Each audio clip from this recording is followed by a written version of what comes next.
Então, vendo agora então o grande grupo dos leucócitos, que são os glóbulos brancos, que na verdade, a olho nu, né, são células que não têm cor, são células incolores. Em suspensão, são células redondinhas, são células esféricas, são as células de defesa do nosso organismo, que saem dos vasos sanguíneos por mecanismo de diapedese, então elas saem entre as células endoteliais para chegar no tecido conjuntivo quando existe um processo de sinalização pela liberação de agentes quimiotáticos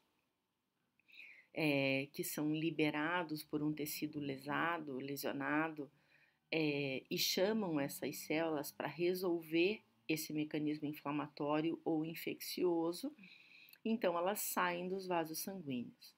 E são classificados então no grupo dos granulócitos, que têm grânulos citoplasmáticos, e os agranulócitos, que não possuem grânulos citoplasmáticos. Aqui a gente começa com o grupo dos granulócitos e dentro dos granulócitos com os neutrófilos, que aqui a gente tem um desenho esquemático que é o mais abundante de todos os leucócitos. Ele tem um núcleo, gente, que é lobulado. Então, ele vai apresentar aqui, ó, 1, 2, 3, 4, quase que 5 lóbulos a gente está vendo aqui, ligados entre si por pontes bem fininhas de cromatina. Então, quando a gente faz o corte em microscopia eletrônica, a gente vai ter a sensação de estar visualizando vários núcleos, certo? Mas é um núcleo só, ele é lobulado, tá? Aqui tá marcando no 3 aqui, ó, o Golgi, no 1 o núcleo e no 2 aqui alguns grânulos citoplasmáticos. Aqui a gente tem um neutrófilo em aumento de 1000 vezes na microscopia óptica, aqui hemácias e aqui uma plaqueta. Então vejam, aqui é possível a gente observar inclusive a pontezinha de cromatina fazendo a ligação entre os lóbulos nucleares. Vejam que a granulação do neutrófilo, ela é uma granulação muito fina, muito delicada, de difícil observação na microscopia óptica. E o que tem nessa granulação do neutrófilo? Ele tem dois tipos de grânulos, as granulações primárias, ou chamadas de azurófilas, e as granulações secundárias, chamadas de específicas. As primárias ou azurófilas, elas são lisossomos. O que tem no lisossomo? Fosfatase ácida, peroxidase e outras hidrolásides que vão agir nos processos de digestão intracelular. Mas a granulação específica ou secundária é aquela que é sintetizada ao longo de toda a vida do neutrófilo, ela é só do neutrófilo e ela vai ter uma grande variedade de enzimas, vejam só. Ela vai ter fosfatase alcalina, colagenase, lisozima e outras moléculas com função do quê? De atrair e de matar a bactéria. Então, ela vai ter função bactericida e bacteriostático. Eles vão agir nos mais variados tipos de mecanismo de defesa celular contra diferentes tipos de microinvasores. São células que, quando aderidas, são capazes de emitir pseudópodos e que fazem fagocitose, conseguem fazer fagocitose desde que aderidas em uma superfície. E aqui a gente tem o segundo tipo de granulócito, que é o eosinófilo. O eosinófilo, ele também tem aqui, ó, um núcleo que é lobulado, só que ele é bilobado. Ele tem dois lóbulos unidos por uma ponte de cromatina. E o eosinófilo, na coloração para sangue, na microscopia óptica, o corante ele é chamado de Rosenfeld. E é utilizado uma mistura de corantes ácidos e de corantes básicos, como hematoxilina e eosina. E ele apresenta no seu citoplasma uma granulação, que é essa granulação que a gente está vendo aqui, ó, que tem uma eletrodensidade no centro e duas regiões menos eletrodensas em volta, que é o que a gente chama de ínteron e esteron. Na microscopia óptica, como a gente está vendo aqui, ó, essa granulação ela é eosinofílica, por isso que ele recebeu o nome de eosinófilo, tá? Ela é acidófila, tá certo? E o que que tem nessa granulação? Então, nesse ínteron, que é a região mais eletrodensa do centro da granulação, é uma proteína básica rica em arginina, que é mais eletrodensa. E na parte externa, que é menos eletrodensa, vai ter uma série de enzimas: fosfatase ácida, peroxidase, arilsulfatase, ribonuclease e outras enzimas também. Função: quando que é defesa celular também, né? Mas quando que a gente vai ter eosinófilo aumentado na nossa corrente sanguínea? Em mecanismos de alergia do aparelho respiratório, ou seja, quem tem asma, bronquite, rinite, sempre vai apresentar, principalmente pela manhã, uma quantidade aumentada de eosinófilo. Por quê?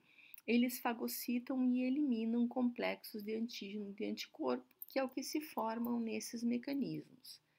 E, além disso, eles participam na defesa contra parasitas. Então, nas parasitoses, o nosso organismo apresenta níveis ainda mais elevados de eosinófilos. E os basófilos? Os basófilos, eles são células que no sangue normal a gente tem de 0 a 1%, a quantidade é muito pequena. E são células que têm uma granulação mais escura, que tem metacromasia, assim como os mastócitos, que a gente já mencionou lá no tecido conjuntivo, que é aquela propriedade de alterar a cor do corante principal. Então, é uma granulação que vai ficar levemente azulada, bastante escura na microscopia óptica, como a gente está visualizando aqui. Tem eparansulfato, tem histamina, tem fator quimiotático para eosinófilo e neutrófilo, ou seja, ele é uma célula auxiliadora nos mecanismos de defesa e também apresenta receptores para imunoglobulina E, e ele degranula. Na microscopia eletrônica, ele vai ter esse aspecto aqui, então, da sua granulação, grânulos redondinhos e extremamente eletrodensos. E a gente entra nos agranulócitos, os que não possuem grânulos citoplasmáticos. Esses agranulócitos, o primeiro deles aqui, ó, é o linfócito. Linfócito é uma célula que vai estar produzindo anticorpos. Então, ele é uma célula que vai ter um citoplasma com um retículo endoplasmático rugoso, como a gente está vendo aqui, ó, na microscopia eletrônica, altamente desenvolvido. Então, ele vai ter mais afinidade por corantes pela hematoxilina. Então, ele vai ficar mais roxinho, tá?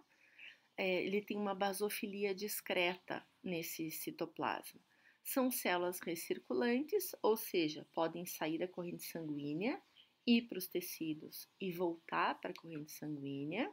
E eles apresentam este anel, como a gente está vendo aqui, ó, de citoplasma ao redor e um núcleo bem redondinho, tá? E uma cromatina bem densa no citoplasma do linfócito. Os monócitos. Os monócitos, a gente já falou deles quando a gente falou de tecido conjuntivo. Eles são precursores dos macrófagos teciduais, fazem parte do sistema mononuclear fagocítico. Eles têm um núcleo em formato de rim, aqui ó, um núcleo reiniforme, tá?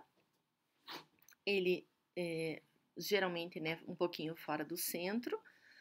A cromatina, ela é pouco densa, com um núcleo um pouco mais claro, diferenciam-se nos tecidos em macrófagos e, comparado às outras células sanguíneas, são as maiores células sanguíneas, tá? Olhem eles aqui, ó, certo? E aqui a gente chega finalmente nas plaquetas. As plaquetas são, então, fragmentos do citoplasma dos megacariócitos, que são células encontradas na medula óssea, que vão atuar na coagulação sanguínea, retração e dissolução de coágulos.